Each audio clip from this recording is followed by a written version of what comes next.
യേശു കർത്താവിൻ്റെ അതിപരിശുദ്ധ നാമം വാഴ്ത്തപ്പെടുമാറാകട്ടെ. ഇന്നത്തെ ചിന്തയ്ക്കായി ഉൽപ്പത്തി പുസ്തകം 1-ാം അധ്യായം 26-ാം വാക്യം നമുക്കൊന്ന് വായിക്കും. ഉൽപ്പത്തി പുസ്തകം 1-ന്റെ 26-ാമത്തെ വാക്യം നമുക്കൊന്ന് വായിക്കും.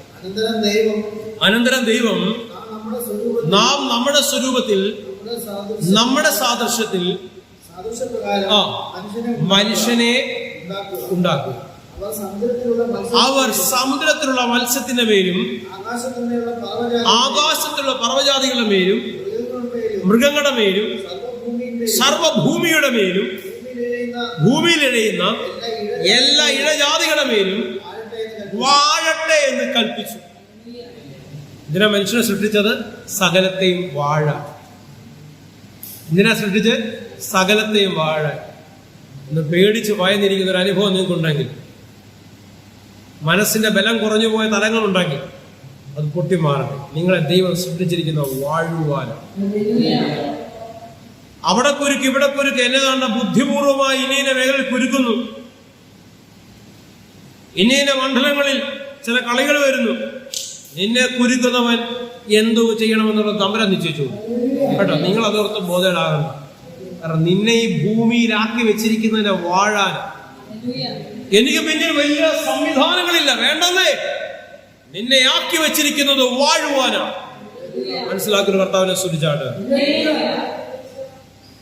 ഈ വാഴ്ച മാനവകുലത്തിൽ നഷ്ടപ്പെട്ടു. എങ്ങനെ നഷ്ടപ്പെട്ടു? ദൈവവുമായിട്ടുള്ള ബന്ധത്തിൽ നമ്മൾ അകന്നുപോയി. ആര് മുഖാന്തരം അകന്നുപോയി? സാത്താന്യ ശക്തിയാൽ അടിമപ്പെട്ട മനുഷ്യൻ ദൈവത്തിൽ നിന്നും മാറി ചിന്തിച്ചു, ദൈവത്തിൽ നിന്നും വ്യതിചരിച്ചു. അങ്ങനെ ദൈവത്തിൽ നിന്നും മാറിയ ജനത്തിലേക്ക് പാപത്തിന്റെ കർത്തൃത്വം ഉണ്ടായി. ദൈവത്തിന്റെ അധികാരം, ദൈവത്തിന്റെ ശക്തി, ദൈവത്തിന്റെ സാദൃശ്യത്തിൽ ജീവിക്കേണ്ട മനുഷ്യനിൽ നിന്ന് ആ ദൈവാംശം നഷ്ടപ്പെട്ടു. ദൈവമായിട്ടുള്ള റിലേഷൻഷിപ്പ് ഇല്ലാതായപ്പോൾ അവൻ ദൈവത്തിന്റെ ശബ്ദം കേട്ടാൽ പോലും അത് കേട്ടിട്ട് പോലും ദൈവത്തിന്റെ അടുത്തേക്ക് ചെല്ലാൻ പറ്റാത്ത രീതിയിൽ അവൻ ദൈവത്തിൽ നകന്നു. പിന്നെ ശബ്ദം കേൾക്കാതെ വണ്ണം ഹൃദയം കഠിനമായി മാറി. ഹല്ലേലൂയ. അങ്ങനെ സാത്താന്യ അടിമത്തത്തിലേക്ക് എത്തപ്പെട്ട മാനവകുലത്തെ എന്നേക്കുമായി മോചനം നൽകുന്നതിന് വേണ്ടി വചനമായ ദൈവം ഈ പ്രപഞ്ചത്തിൽ ഇറങ്ങി വന്നു. അവൻ ഈ ഭൂമിയിൽ വന്ന് പാർത്തു. വചനം ജഡമെടുത്ത് ഈ ഭൂമിയിൽ വന്ന് പാർത്തു. കൃപയുടെ സത്യത്തിന്റെ ഉടമസ്ഥനായ യേശു കർത്താവ് തന്റെ പരമയാഗം മുഖാന്തരം നഷ്ടപ്പെട്ടു പോയ വാഴ്ച, നഷ്ടപ്പെട്ടു പോയ അധികാരം, ശക്തി മാനവകുലത്തിലേക്ക് മടക്കി കൊടുത്തു. അപ്പോൾ ഒരുവൻ യേശു ക്രിസ്തുവിൽ വിശ്വസിക്കാന്ന് പറഞ്ഞു കഴിഞ്ഞാൽ ദൈവശക്തിയിൽ, ദൈവകൃപയിൽ വിശ്വസിക്കുക എന്നുള്ളതല്ല, പകരം ആ ശക്തിയും കൃപയും എന്റെ അകത്ത് വന്നു കഴിഞ്ഞുള്ള ബോധ്യത്തിൽ നിലനിൽക്കുക എന്നുള്ളതാണ്. പൗലോസ് പറയുന്നുണ്ട്, മഹത്വത്തിന്റെ പ്രത്യാശയുടെ ഉറവിടമായ ക്രിസ്തു നിങ്ങൾ അകത്തിരിക്കുന്നു. ഈ അകത്തിരിക്കുന്നു, ഈ ദൈവം എന്റെ അകത്തിരിക്കുന്ന ബോധമുള്ളവൻ പ്രശ്നങ്ങളെ കണ്ട് ഭയക്കത്തില്ല. അങ്ങനെ കർത്താവായ യേശു ക്രിസ്തു തന്റെ പരസ്യ ശുശ്രൂഷയുടെ നടുവിൽ അവൻ 70 പേരെ ശുശ്രൂഷയ്ക്ക് നിയോഗിക്കുന്നു. 12 പേർ ശിഷ്യന്മാരെ തെരഞ്ഞെടുത്തത് നമുക്കറിയാം. പിന്നീട് ഒരു തെരഞ്ഞെടുപ്പ് നടത്തുകയാണ് 70 പേര്. ലൂക്കോസിന്റെ സുവിശേഷം 10-ാം അധ്യായത്തിൽ വായിക്കുമ്പോൾ ആ 70 പേരെ ശുശ്രൂഷയ്ക്ക് അയക്കുകയാണ്. അവർ അവരുടെ കയ്യാൽ നടന്ന വീര്യപ്രവൃത്തികളെ കർത്താവിന്റെ സന്നിധിയിൽ വന്ന് അറിയിക്കുന്ന രംഗമുണ്ട്. കർത്താവർക്ക് അധികാരം നൽകുകയാണ്. എവിടെ? നഷ്ടപ്പെട്ട അധികാരം. മാനവകുലത്തിന് നഷ്ടപ്പെട്ട അധികാരത്തെ ഇതാ ഞാൻ മടക്കി കൊടുക്കുന്നു. ഹല്ലേലൂയ. നമുക്ക് ആ അധ്യായം ഒന്ന് വായിക്കാം. ഇവിടെ ഇരിക്കുന്ന ലാസ്റ്റ് മിനിസ്റ്റർ ബ്രൈറ്റ് ചർച്ചിലെ അംഗങ്ങൾക്ക് അത് ആ വാക്യം കാണാപ്പാടമാണ്. ലൂക്കോസ് 10:19 വായിച്ചാട്ടെ. ലൂക്കോസ് 10:19. പാമ്പുകളെയും തേളുകളെയും ശത്രുവിന്റെ സകല ബലത്തെ ചവിട്ടുവാൻ ഞാൻ നിങ്ങൾക്ക് അധികാരം നൽകുന്നു. എന്താ? ശത്രുവിന്റെ ബലത്തെ വർണ്ണിക്കാനല്ല, ശത്രുവിന്റെ സംഘടിത ബലത്തെ, ശത്രുവിന്റെ ഉള്ളിൽ പറഞ്ഞിരിക്കുന്ന വിഷത്തെ, അവന്റെ തന്ത്രങ്ങളെ, അവന്റെ ബലത്തെ, അവന്റെ മഹത്വത്തെ വർണ്ണിക്കാനല്ല എന്റെ ദൈവം നിന്നെ ഭൂമിയിലാക്കി വെച്ചിരിക്കുന്നത്. അതിനെ ചവിട്ടുവാൻ എന്റെ കർത്താവ് നിന്നെ അഭിഷേകം ചെയ്തിരിക്കുന്നു.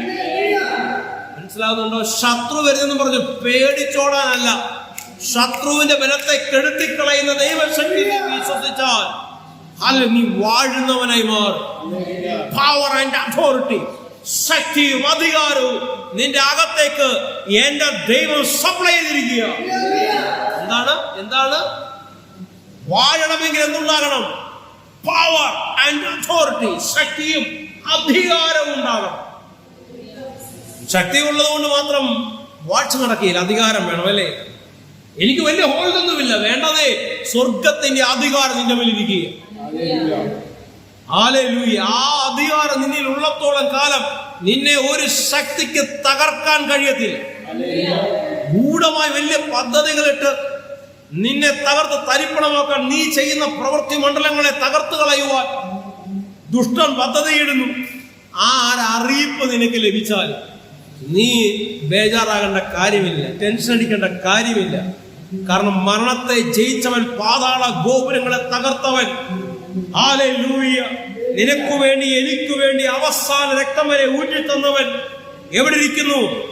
എന്റെ അകത്തിരിക്കുന്നു എന്ന് പറയുവാൻ തന്റെ ഇടമുള്ള ജനമേ, ഹല്ലേലൂയ, പാമ്പുകളെയും തേളുകളെയും ശത്രുവിന്റെ സകല ബലത്തെയും ചവിട്ടുവാൻ എന്റെ ദൈവം നിങ്ങൾക്ക് അധികാരം നൽകിയിരിക്കുന്നു. ഒന്നും ഒരു ദോഷവും നിങ്ങൾക്ക് ഭവിക്കുകയില്ല.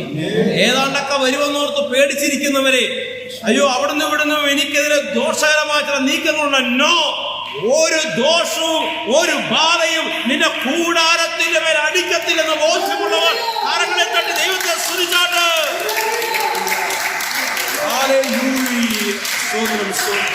റോമൻസ് 5-ാം അധ്യായം അതിന്റെ 16-17 വാക്യങ്ങൾ. റോമൻസ് 5-ന്റെ 16-17 വാക്യങ്ങൾ. ഏകൻ പാപം ചെയ്തതിന്റെ നമ്മളെ ഉൽപ്പത്തി പുസ്തകത്തിന്റെ 1-ാം അധ്യായം 26-ാം വാക്യത്തിൽ നഷ്ടപ്പെട്ട അല്ലെങ്കിൽ ലഭിച്ച അധികാരത്തെ, മനുഷ്യനെ നിർമ്മിച്ചതിന്റെ പിന്നെ പർപ്പസ് എന്താണെന്ന് നമ്മൾ കണ്ടു. ആ അധികാരത്തിൽ നിന്ന്, നന്മയിൽ നിന്ന് മനുഷ്യൻ വീണുപോയ ഒരു വിഷയത്തെ പറ്റി നമ്മൾ പറഞ്ഞു. പാപത്തിൽ കുടുങ്ങിയ, പാപം എന്ന് പറയുന്നതാണ് ദൈവമായിട്ടുള്ള ബന്ധത്തിൽ നിന്നെ അകറ്റിക്കളഞ്ഞെന്നാണ്, അതാ പാപം. അങ്ങനെ പാപത്തിൽ കുടുങ്ങിയ മനുഷ്യൻ, വീണുപോയ ആദാമും അവന്റെ തലമുറയും ഇവിടെ ഇരിക്കുകയാണ്. പാപത്തിൽ കുടുങ്ങിയ, വായിച്ചു റോമൻസ് 5-ാം അധ്യായം 16-17 വാക്യങ്ങൾ വായിച്ചാൽ. പാപം ചെയ്തതിന്റെ ഫലവും ദാനത്തിന്റെ കാര്യവും ഒരുപോലെയല്ല. ഏകന്റെ പാപം ശിക്ഷാവിധിക്ക് ഹേതുവായി തീർന്നു. കൃപാവരമോ അനേക ലംഘനങ്ങളെ മോചിക്കുന്ന നീതീകരണ വിധിക്ക് ഹേതുവായി തീർന്നു. ഒരുവന്റെ ലംഘനം ശിക്ഷാവിധിക്ക് ഹേതുവായി തീർന്നു. എന്നാൽ കൃപാവരമോ, ഇപ്പൊ കൃപയുടെ ഉടമസ്ഥൻ നിങ്ങളുടെ ജീവിതത്തിൽ വെളിപ്പെട്ട എന്തിനാ? ലംഘനങ്ങളെ ഇല്ലാതാക്കേണ്ടതിന്, ക്ഷമിക്കേണ്ടതിന്, ഹല്ലേലൂയ, പാപങ്ങളെ കഴുകിക്കളയേണ്ടതിന് കൃപാവരം വെളിപ്പെട്ടു. കൃപയുടെ ഉടമസ്ഥൻ വെളിപ്പെട്ടു. രാമ്യം പറഞ്ഞാണ് 16-17 വായിച്ചാൽ. ഏകന്റെ ലംഘനത്താൽ മരണം ആ ഏകൻ നിമിത്തമാണു എങ്കിൽ കൃപയുടെയും നീതിദാനത്തിന്റെയും സമൃദ്ധി, കേട്ടോ, കൃപയുടെയും നീതിദാനത്തിന്റെയും സമൃദ്ധി ലഭിക്കുന്നവർ യേശുക്രിസ്തു എന്ന ഏകൻ നിമിത്തം ഏറ്റവും അധികമായി ജീവനിൽ വാഴും. മനസ്സിലാകുന്നുണ്ടോ? എന്റെ ദൈവം നിന്നെ തെരഞ്ഞെടുത്തിരിക്കുന്നത് ജീവനിൽ വാഴുവാൻ. വീട്ടുന്നുണ്ടോ? ജയാളികളെക്കാളും ഞാൻ ജയാളിയാ. പല ഘട്ടങ്ങളിൽ നീ മിണ്ടാതിരിക്കുമ്പോൾ, പല പ്രശ്നങ്ങളുടെ മുൻപാകെ, പല ചോദ്യങ്ങളുടെ മുൻപാകെ, പല ആരോപണങ്ങളുടെ മുൻപാകെ നീ നിശബ്ദനാകുമ്പോൾ ജനം പറയുന്നുണ്ട് അവൻ മണ്ടനാണ്, അല്ലെങ്കിൽ കഴിവില്ലാത്തവനാന്ന് നിന്നെപ്പറ്റി പലപ്പോഴും വിധി കൽപ്പിക്കുന്നുണ്ടാകാം. പക്ഷേ ജയിച്ച ഒരുവനകത്തിരിക്കുന്നതുകൊണ്ടാണ് നീ മിണ്ടാതിരുന്നത്. കാരണം മിണ്ടുന്ന ഒരുവനുണ്ട്. ഇതിനൊക്കെ മിണ്ടണ്ട ഞാനല്ല, മിണ്ടുന്ന ഒരുവൻ എന്റെ അകത്തിരിപ്പുണ്ട്. അവൻ തക്ക സമയത്ത് പ്രവർത്തിക്കുവാൻ മതിയായവനത്രേ. ഹല്ലേലൂയ. നമ്മളായിരിക്കുന്നത് എത്രയോ അപകടം നിറഞ്ഞ ഒരു ദുഷ്ട ലോകത്തിന് നടുവിലായിരിക്കുന്നു. ഗലാത്യൻസ് 1-ാം അധ്യായം 3-4 വാക്കുകൾ വേഗം വായിച്ചാൽ. ഗലാത്യൻസ് 1-3-4 വാക്യങ്ങൾ വായിച്ചാൽ. പിതാവായ ദൈവത്തിൽ നിന്നും നമ്മുടെ ദൈവവും പിതാവുമായവന്റെ ഇഷ്ടപ്രകാരം ഇപ്പോഴത്തെ ദുഷ്ടലോകത്തിൽ നിന്ന് നമ്മെ വിടുവിക്കേണ്ടതിന് കേട്ടോ, നമ്മളെന്തിനാ ദൈവം തിരഞ്ഞെടുത്ത് ഇപ്പോഴത്തെ ദുഷ്ടലോകത്തിൽ നമ്മളെ വിടുവിക്കേണ്ടതിന്. ഇപ്പോഴത്തെ ലോകം എന്താ? അയ്യോ ഉണ്ട്, അവിടെ ഒരാൾക്കൂട്ടം, ഇവിടെ ഒരാൾക്കൂട്ടം ഉണ്ട്, അവിടെ ഒരു പ്രശ്നം, ഇവിടെ ഒരു പ്രശ്നം, ഇതൊക്കെ ഉണ്ടാകും. കണ്ടോ, അന്ത്യകാലമല്ലേ ഉണ്ടാകണ്ടേ? അങ്ങനെയുള്ള ചിന്തകളെ ആദ്യം കളാം. അന്ത്യകാലത്തിന്റെ വെളിപ്പാട് നിങ്ങളിലൂടെ ലോകം കാണേണ്ടത്.